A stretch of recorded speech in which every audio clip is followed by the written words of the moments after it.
कुछ महत्वपूर्ण हम लोग शॉर्ट आंसर टाइप क्वेश्चन बताने वाले हैं और अक्सर ये सब क्वेश्चन बोर्ड में पूछा जाता रहा है, ठीक है ना।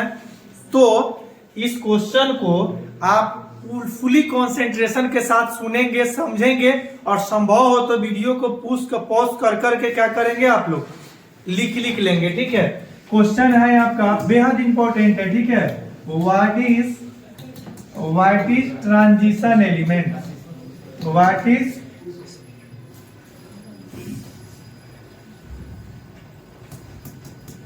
Transition elements? संक्रमण तत्व क्या है? तो संक्रमण तत्व जैसे हम बोले हैं, आप लोगों के जहन में डी ब्लॉक आ गया होगा, ठीक है। क्या आ गया होगा? डी ब्लॉक आ गया होगा संक्रमण तत्व कहने पर। लेकिन आपको अच्छी तरह से बताया गया था कि सभी के सभी संक्रमण तत्व डी ब्लॉक के मेंबर है, बट सभी के सभी डी ब्लॉक संक्रमण तत्व नहीं है, क्योंकि सिर्फ वैसे ही तत्वों को हम लोग संक्रमण तत्व कहेंगे, ट्रांजिशन एलिमेंट कहेंगे, जिनका डी ऑर्बिटल क्या होता है? पार्शियली फील्ड होता है, ठीक है। जिनका भी डी ऑर्बिटल कंप्लीटली फील्ड होगा यानी डी 10 होगा तो वो डी ब्लॉक का एलिमेंट तो होगा, but that's not comes under the transition element, ठीक है। जिनको लिखना है फटाफट लिखिएगा। Such types of elements, answer में आप लिखेंगे such types of elements, such types of elements हो गया in which D orbital is partially filled. D orbital is partially filled is called transition elements. ये शॉर्ट आंसर टाइप क्वेश्चन में पूछेगा और कई एक बार पूछा जा चुका है, वैसा ही सब क्वेश्चन हम आपको इसमें बताने वाले हैं, ठीक है ना। और 2023 में जो बच्चे बोर्ड में अपीयर होने वाले हैं उनके लिए तो बेहद इंपॉर्टेंट क्लास होगा ये, ठीक है। इसलिए केयरफुली आप इस वीडियो को देखेंगे, ठीक ना, मजा आएगा आपको। जिनको हिंदी में लिखना है हिंदी में लिख सकते हैं। वैसे तत्व क्या लिख सकते हैं? वैसे तत्व जिसमें डी कक्षक आंशिक भरे होते हैं, वैसे तत्व जिनमें डी कक्षक आंशिक भरे होते हैं, हाँ, डी ब्लॉक संक्रमण तत्व कहलाते हैं। आप कहिएगा सर अगर फुल फील्ड होता तो, पार्शियली फील्ड नहीं हो करके फुल फील्ड होता तब तो उसको हम लोग नॉन ट्रांजिशन एलिमेंट कहेंगे, ठीक है। वैसे तत्व जिनमें डी कक्षक आंशिक भरे होते हैं, जिनमें डी कक्षक क्या होते हैं? आंशिक भरे होते हैं, संक्रमण तत्व कहलाते हैं, संक्रमण तत्व कहलाते हैं। नेक्स्ट क्वेश्चन आप लिखेंगे what is non transition elements? What is non transition elements? असंक्रमण तत्व किसे कहते हैं या असंक्रमण तत्व क्या है, ठीक है। आशा करते हैं कि ये भी आप लोगों को याद हो गया होगा, लेकिन आप ढंग से सुनिए, अब ये याद हो जाएगा, ठीक है। एक बार भी रिपीट करने की जरूरत नहीं पड़ेगी। इसको क्या बोले हैं? सच types of elements in which D orbital is partially field is called transition element. और इसमें हम लोग कहेंगे सच types of elements in which D orbital is completely field. D orbital is completely field, completely filled कहिए या full filled कहिए, ठीक है। कंप्लीटली फील्ड कहिए या फुल फील्ड कहिए, as you wish that's comfortable for you, you may be says any one of them is called non transition elements. Completely filled और full filled is called non transition element, non transition elements, ठीक है। हिंदी में जिनको लिखना हो आप फटाफट लिखेंगे, ठीक ना। वैसे तत्व जिनमें डी कक्षक पूरा भरा होता है, वैसे तत्व जिनमें डी कक्षक पूरा भरा होता है, जिनमें डी कक्षक पूरा भरा होता है, ठीक है, असंक्रमण तत्व कहलाता है, असंक्रमण तत्व कहलाता है। आशा करते हैं कि आप लोगों का हो गया होगा। अगर एग्जाम्पल आप देखना चाहें दोनों का, इससे पहले वाला का एग्जाम्पल, तो आराम से आप जिंक कैडमियम मरकरी को छोड़ दीजिए, कॉपर सिल्वर गोल्ड को भी छोड़ दीजिए, क्योंकि वो भी उसमें भी हुंड का नियम लागू होने के कारण डी ऑर्बिटल भरे होते हैं, कंप्लीटली फील्ड होते हैं, तो वो सारा का सारा क्या हो जाएगा, आपका ट्रांजिशन एलिमेंट हो जाएगा। और वही जो बोले अभी आपको क्वाइनेज मेटल यानी 1b ग्रुप यानी कॉपर सिल्वर गोल्ड, जिसका ट्रिक बताए थे कोई आ जावे, और आपका 2b ग्रुप यानी जिंक फैमिली जिसमें जिंक कैडमियम मरकरी आता है, उसके लिए ट्रिक बताया गया था जानम कैडबेरी हाजिर। हाँ, ये दो समूह जो होते हैं ना कंप्लीटली फील्ड होते हैं, इसमें डी ऑर्बिटल, इसलिए these are the best examples of non transition elements. Now we have to study about a very important short answer type question like what is s block elements. What is s block elements? S block के तत्व किसे कहते हैं? बहुत ही लाजवाब, बहुत ही मजेदार question है, और एक बार में आपको एस ब्लॉक तो याद हो ही जाएगा, P block, D block and F block भी आपको अभी के अभी याद हो जाएगा, ठीक है। एस ब्लॉक एलिमेंट किसे कहते हैं? तो सिंपल सी बात है, वैसे तत्व जिनके अंतिम इलेक्ट्रॉन बाह्यतम ऊर्जा स्तर के एस कक्षक में प्रवेश करता है, एस ब्लॉक का तत्व कहलाता है। Such types of elements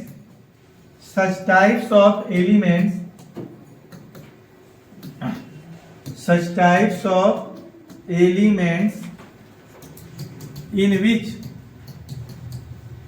last electron enters in the s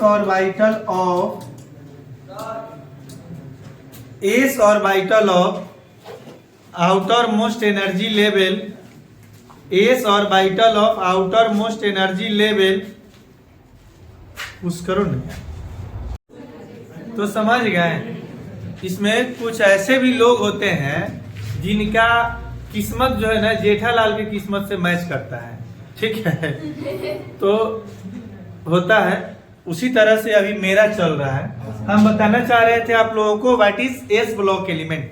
S block के तत्व किसे कहते हैं? अभी तुरंत आपको जो है ना ये वो केवल एस ब्लॉक एलिमेंट याद हो जाता है, तो P block element, D block element and A block element आपको याद करने की कोई जरूरत नहीं है, ठीक है। आइए हम आपको बताते हैं, आप भी लिखते चलेंगे मेरे साथ साथ। सच types of elements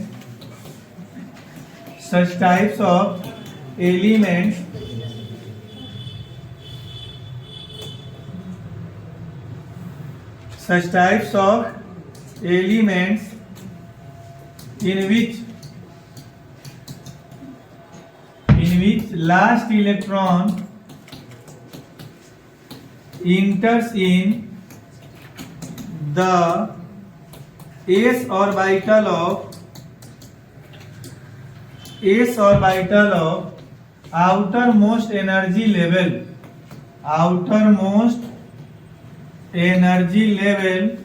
is called s block elements। आशा करते हैं कि आप लोगों को याद हो गया होगा, ठीक है। बहुत ही खूबसूरत डिफिनीशन है, जरा सा गौर से देखिएगा, या हिंदी में पहले आप लिख लीजिए जिनको लिखना है। वैसे तत्व जिनके अंतिम इलेक्ट्रॉन बाह्यतम ऊर्जा स्तर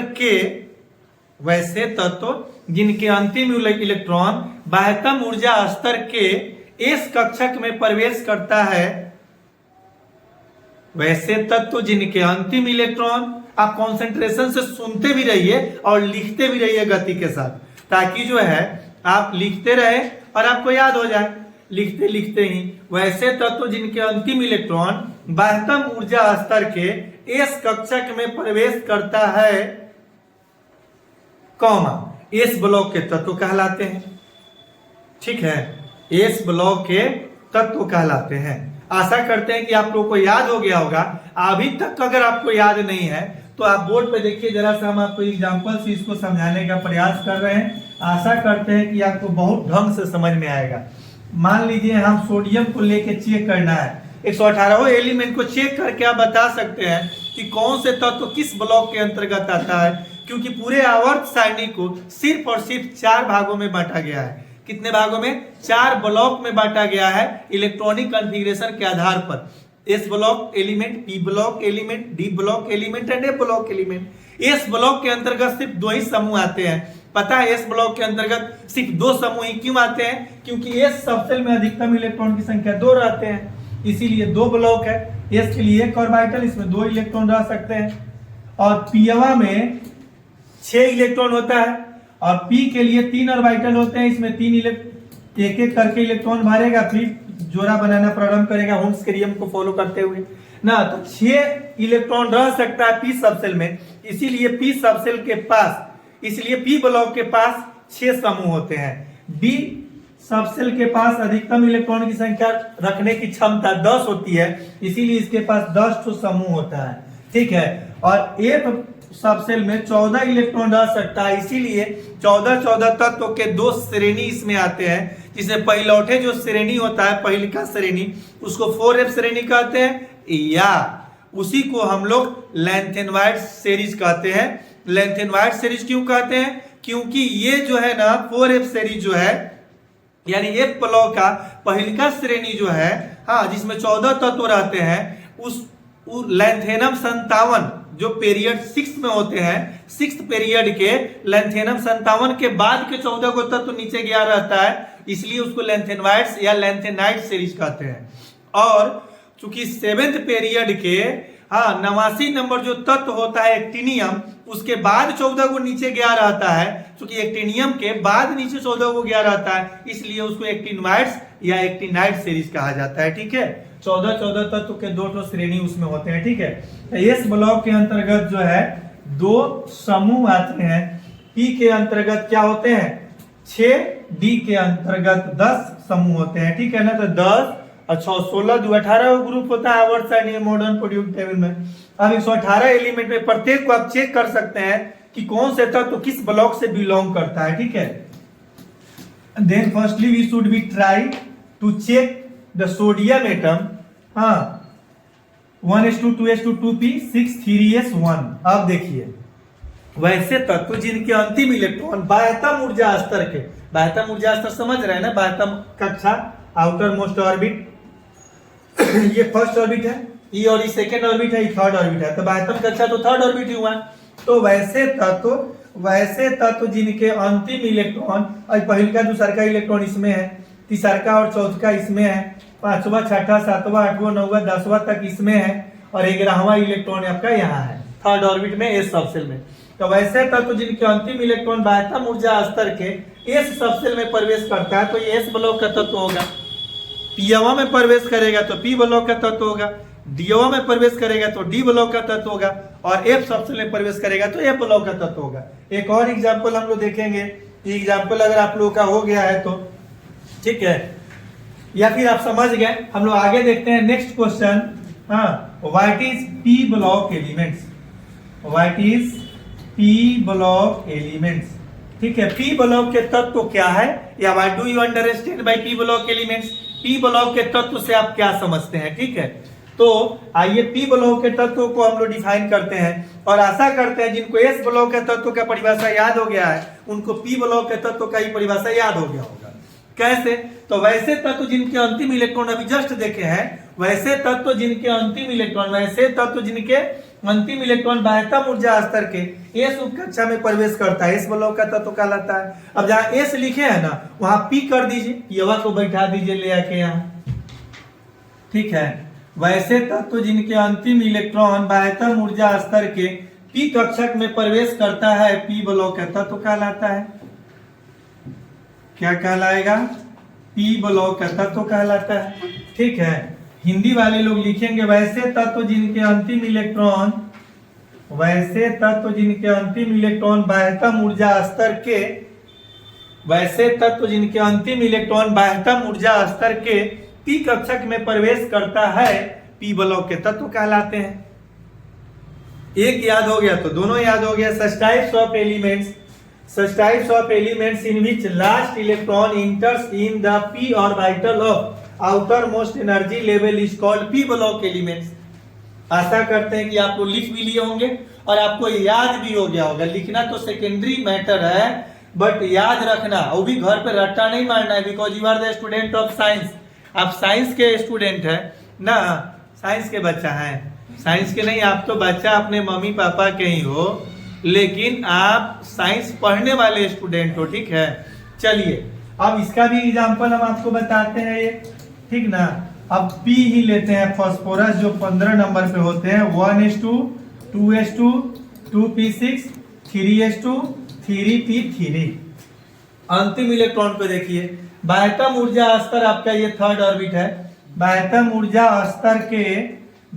ऊर्जा स्तर के p सबसेल में प्रवेश करता हुआ नजर आ रहा है अंतिम इलेक्ट्रॉन, इसलिए इसको हम लोग p ब्लॉक के तत्व कहेंगे। तो आप कहिएगा सर p मिल गया ना, इसीलिए आप सोचे, नहीं ऐसा नहीं। आप कार्बन लेके देखिए, कार्बन 6 नंबर पे होता है, 1s2 2s2 2p2।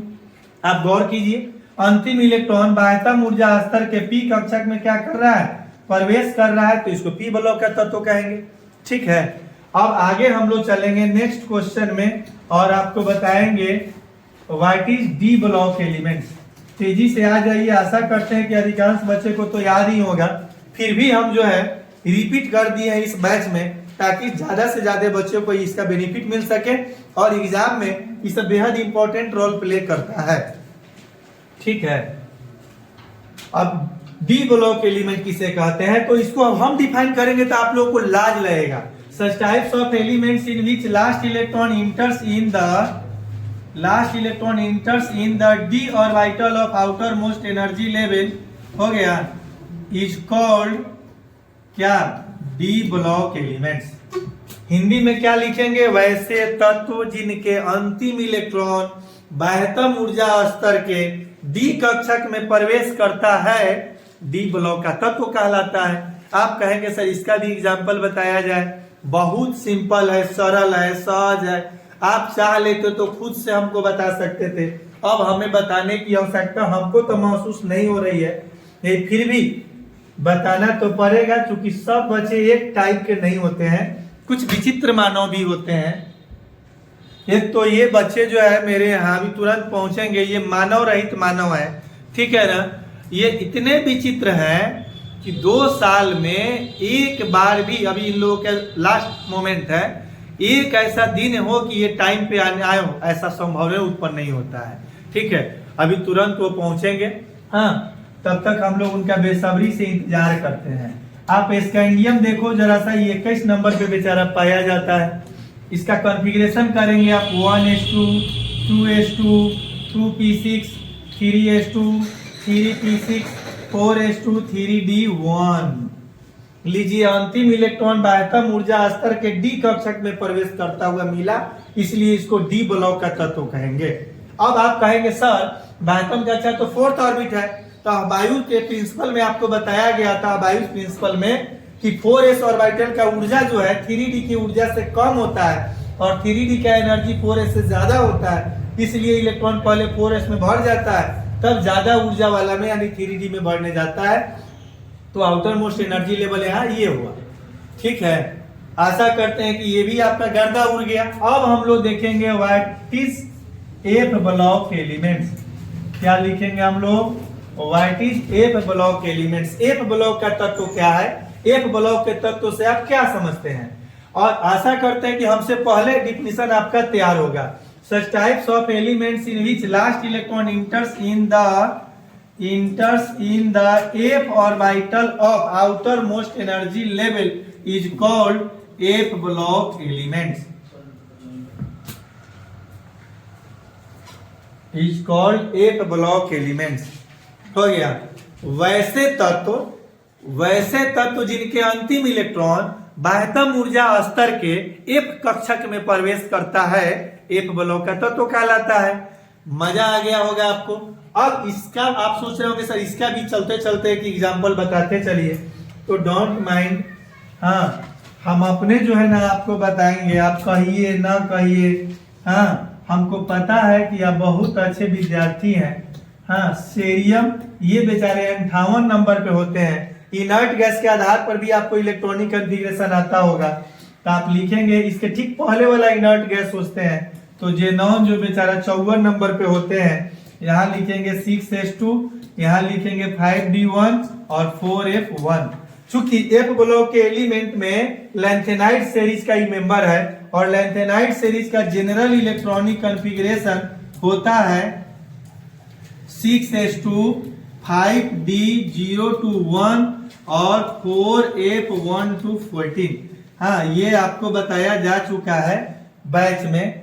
हाँ, इस तरह से आपका ये अंतिम इलेक्ट्रॉन इस सीरियम का बाह्यतम ऊर्जा स्तर के एफ ऑर्बिटल में प्रवेश करता हुआ नजर आ रहा है, इसलिए ये आपका एफ ब्लॉक का तत्व हुआ। आइए अब इससे भी शानदार क्वेश्चन आपको बताते हैं, ठीक ना। आगे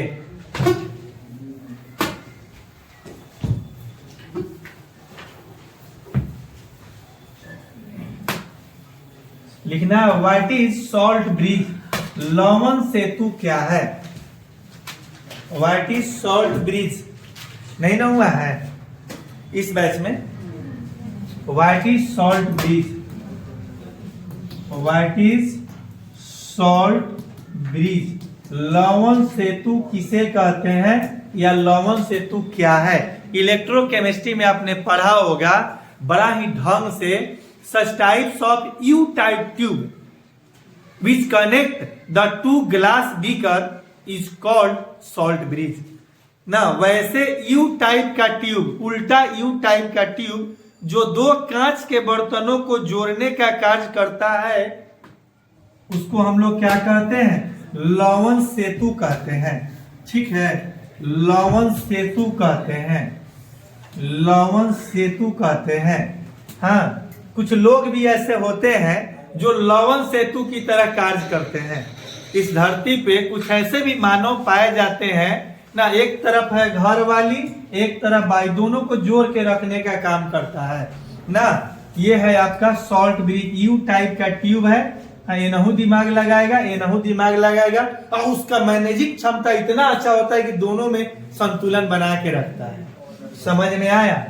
तो इसी को हम लोग क्या कहते हैं, सॉल्ट ब्रिज कहते हैं, लवण सेतु कहते हैं। जो दो गिलास, ये भी गिलास बीकर है, ये भी गिलास बीकर है और ये भी क्या है, गिलास बीकर है। ये दोनों गिलास के बीकरों को जोड़ने का जो काम करता है कि KCl या KMnO4 का बना होता रखता है। यहाँ कॉटन प्लग लगा होता है। क्या लगा होता है, कॉटन प्लग लगा होता है। ठीक है, देहवा पर रख लीजिए, देहवा पर ज्यादा जार लग रहा है तो हीटर लगवा ला, जा छोटा कहीं हो गया। तो क्या कहेंगे, सच टाइप्स ऑफ, लिखेंगे इसका आंसर आप, सच types of you type tube, such types, ओए आदमी लेखा बैठो ना, सच types of U-type tube which connect the two glass beaker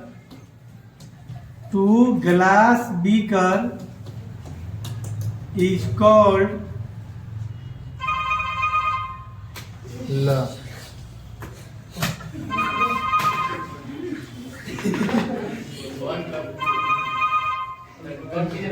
इस धरती पे जो है कुछ ऐसे भी मानव पाए जाते हैं जो बतेबे किए थे आपको, मानव रहित मानव होते हैं। ठीक है, तो ऐसे विचित्र मानव का निर्माण ब्रह्मा जी कैसे करते होंगे, ये उन्हीं को पता चल सकता है अच्छी तरह से। ठीक है, sorry for inconvenience my dear students and communicate please. Connect the two glass beaker is called क्या, salt bridge, is called salt bridge. ठीक है, जिस बच्चे को हिंदी में लिखना है वो लोग हिंदी में लिख ले, वैसे लिखिएगा जरा सा। वैसे यू प्रकार के ट्यूब, वैसे यू प्रकार के ट्यूब जो, वैसे यू प्रकार का ट्यूब जो दो कांच के बर्तनों को जोड़ने का कार्य करता है, जो दो कांच के बर्तनों को जोड़ने का कार्य करता है, लवण सेतु कहलाता है। क्या कहलाता है, लवण सेतु कहलाता है। आशा करते हैं कि आप लोगों का हो गया होगा और याद भी हो गया होगा, भली बात ही। ठीक है, थोड़ा सा और आगे बढ़ेंगे हम लोग और बताएंगे आपको कैटलिस्ट के बारे में। किसके बारे में? कैटलिस्ट के बारे में, उत्प्रेरक के बारे में। उत्प्रेरक के बारे में वैसे हम कई एक बार बता चुके हैं, लेकिन फिर भी जो है यहाँ बताना हमको मजबूरी है, क्योंकि जो क्वेश्चन इंपॉर्टेंट टाइप का है, molecularity, order of reaction, semi permeable membrane, ये सारा का सारा आपको बताया जा चुका। हाँ, वीडियो में भी आपको मिल जाएंगे। ठीक है, जो बच्चे वीडियो देख रहे हैं वो लोग परेशान नहीं होंगे। और हम लोग देखने वाले हैं क्या? कैटलिस्ट के बारे में। और ये जो कैटलिस्ट है इसका मतलब होता है उत्प्रेरक। उत्प्रेरक, उत्प्रेरक, उत्सुकता बढ़ाने वाला। ठीक है, जो उत्प्रेरित करे आपको ना, इसके नाम से ही बहुत सारा चीज का क्लियरेंस हो जा रहा है। ठीक है, वैसे अवयव, वैसे घटक जो स्वयं अभिक्रिया में भाग नहीं लेता है परंतु अभिक्रिया के दर को बढ़ा अथवा घटा देता है, कैटलिस्ट कहलाता है, उत्प्रेरक कहलाता है। ठीक है, such types of component which can either increase और decrease the rate of reaction but it do not takes place in chemical reaction itself is called catalyst. ठीक है, अब जैसे कैटलिस्ट का सबसे उत्तम उदाहरण अगुआ, मेडिएटर समझते हैं, जो शादी विवाह कराता है, that is the best examples of catalyst. ठीक है, अब जैसे वो लड़का वाला कहा जाएगा, इतना न लड़की का बड़ाई करेगा कि लड़किया, वो लड़की है ये नहीं है, वो तो गाय है, गाय। अब बताओ, गाय से आदमी का शादी कराएगा? ठीक है, गाय है, गाय, समझे? अब बताइए, वो दूधू को भौजाई है उसके पास, अब फिर भी भोरे में उठ के चाय नाश्ता बना के तब क्लास जाती है, कोचिंग, वो मुर करके जाती है, मुर करके आती है कि नहीं? अब जो है, अगर लड़का सुन रहा हो तब पूछिए मत, तब ये करेगा सुंदर, तो इतनी सुंदर है कि पूछिए मत, सुंदर है। समझ में आया? अब लड़की वाला, लड़का वाला खुश। अब लड़का वाला, लड़की वाला कहा जाएगा तो लड़का के बारे में कहेगा लड़का, वो लड़का है ये नहीं है, वो भोला है, भोला। आज तक किसी मुँह ठोटी हुआ होगा ना? बिल्कुल नहीं। आप कसैली का टुकड़ी रखता है मुंह में ना, भले वो ससुरा जो है ना इनहेलर सूंघता हो। ठीक है, भले वो जो है ना एकदम जे दे सुबोधवा मारता हो, लेकिन इतना बड़ाई करेगा। हाँ, अगर लड़की सुन रही हो तब पूछिए मत, तब तक कहेगा कि स्मार्ट हैंडसम इतना है कि पूछिए मत। वो महीना के 31 तारीख को जो है ना, 30 तारीख को जो है ना, 1 तारीख नहीं होने देता है तो 40,000 रुपया भेज देता है। हाँ, अब इतना बड़ा कमीना है लड़का, आप सोचिए, जो 1 तारीख को 40,000 रुपया घरे भेज देता है, 50,000 रुपया अपना खर्चा काट छाट के। अब इतना न बड़ाई करेगा, दोनों गोरे में दे शादी होगा। अब देखिए, ये बेचारा शादी तो करा दिया, अब भले शादी के बाद वो लड़की 8 बजे क्यों ना जगती हो, वो जब सासू में चाय लेके जाती हो तो ये बहू उठा ना, अब अच्छा मम्मी जी इतना सुबह में जगा दिए, हाँ चाय कॉफी नहीं है, कुछ अच्छा से चलता, मार के मुंह फोड़ दे हैं। अपने सुतल भाई ने सास से जो है ना चाय है कि नहीं? आप बताइए जरा सा ना, वो बेचारा अब जो अगुआ था, मेडिएटर था, वो लड़का वाला क्या 1 महीना बैठ के खाता है क्या? शादी के बाद, शादी से पहले 1 महीना लड़की वाला क्या बैठ के खाता है क्या? नहीं ना, वो केनहू नहीं है बेचारा, लेकिन फिर भी उसके बिना शादी नहीं हो पाता। वही कैटलिस्ट का काम है। ये भी उसी तरह से अभिक्रिया में भाग नहीं लेता है, परंतु अभिक्रिया के दर को बढ़ा अथवा घटा देता है, कैटलिस्ट कहलाता है। फिर कैटालाइसिस भी हम लोग देखेंगे। हाँ, कैटालाइसिस किसे कहते हैं हम लोग? तो जब आप इसको डिफाइन कर लिए तो इसको अब अलग से दिमाग लगाने की जरूरत नहीं है, ये भी आपको समझिए, याद हो गया। उत्प्रेरण क्या हो गया? उत्प्रेरण। हाँ, तो हम लोग क्या कहेंगे? वैसे अवयव या वैसे घटक जो अभिक्रिया के दर को बढ़ा अथवा घटा देता है परंतु स्वयं उसमें भाग नहीं लेता है रासायनिक अभिक्रिया में, उसको कैटलिस्ट कहेंगे, उत्प्रेरक कहेंगे। इस प्रक्रिया को क्या कहेंगे? कैटालाइसिस कहेंगे, उत्प्रेरण कहेंगे। ये कैटलिस्ट भी 2 तरह का होता है, positive catalyst, negative catalyst. Positive catalyst अभिक्रिया के दर को बढ़ा देता है और निगेटिव कैटलिस्ट अभिक्रिया के दर को घटा देता है। अब जैसे पॉजिटिव कैटलिस्ट लीजिए, नहीं, अब जैसे आप 2 दोस्त हैं, दोनों में बिखरा हुआ है किसी बात को लेकर। अब वो क्या करेगा, वो जाके उसका कहेगा आपके सामने में, उसके बारे में, आपके दोस्त के बारे में कहेगा तुम्हारा दोस्त तुम्हारे बारे में बहुत बड़ाई कर रहा था ना, अब कोई उल्टा सीधा बोल रहा था ना, उससे झगड़ा कर लिया था उससे, हाँ कि मेरे हमें कुछ हुआ है लेकिन तुम काहे शिकायत करेगा उसका। अब उसको वो सही कहेगा, दोनों बोरे में जो है ना फिर से जुड़वा देगा। ये पॉजिटिव कैटलिस्ट का काम है। और निगेटिव कैटलिस्ट दू गो अच्छा दोस्ती है, उसको भी यह कहेगा एगो बात कहियो कोनो कहबे ना नू, अब बताइए किसी को कोनो कह दीजिए एगो बात कहियो, कह दीजिए चाहे छोड़ नहीं कहेंगे तो उसको और ना व्यग्रता बढ़ जाती है कि जो ना क्या कहने वाला था। वो बाप कसम खा जाएगा बात सुनने के लिए, ना कसम खाएगा तक कहेंगे किसी से तू कह देगा। अब उसको भी दोनों गोरे में फूट डाल देगा, दोनों के साथ वैसा ही करेगा, आपस में दे मारा मारी, आई अपने बेचारा बैठ के तमाशा देखेगा। तो इसको निगेटिव कैटलिस्ट कहेंगे। ठीक है, तो चलिए मिलते हैं हम आप लोगों से, हाँ फिर नेक्स्ट जो है ना वीडियो में और भी important short answer type question के साथ। आप देखिए, लाइक कीजिए इस वीडियो को, शेयर कीजिए, और अभी तक सब्सक्राइब नहीं किए होंगे तो प्लीज सब्सक्राइब कर दीजिए। धन्यवाद।